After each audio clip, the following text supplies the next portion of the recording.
ડાંગ જિલ્લામાં ફરીવાર વરસ્યો ધોધમાર વરસાદ। વઘઈ, આહવા, સાપુતારા સહિતના વિસ્તારમાં ધોધમાર વરસાદ વરસ્યો છે। વરસાદ વરસતા સ્વાભાવિક રીતે વાતાવરણમાં ઠંડક પ્રસરી છે। વઘઈ, આહવા સહિતના મુખ્ય માર્ગો પર ઠેર ઠેર પાણી ભરાયા છે। તો ડાંગના દ્રશ્યો છે।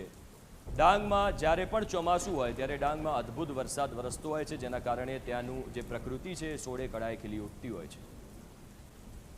ડાંગથી સંવાદદાતા શેખર આપણી સાથે જોડાઈ ગયા છે। શેખર, ડાંગમાં અત્યારે કેવો માહોલ છે? કારણ કે દરેક વખતે ચોમાસામાં ડાંગમાં સૌથી વધારે વરસાદ વરસતો હોય છે ને શરૂઆત થઈ ગઈ છે।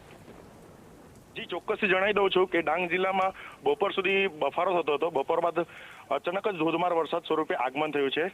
વઘઈ, આહવા, સાપુતારા સહિત સમગ્ર ડાંગ જિલ્લામાં અત્યારે ધોધમાર વરસાદ વરસી રહ્યો છે। વરસાદ વરસતા વાતાવરણમાં ઠંડકતા પ્રસરી હતી।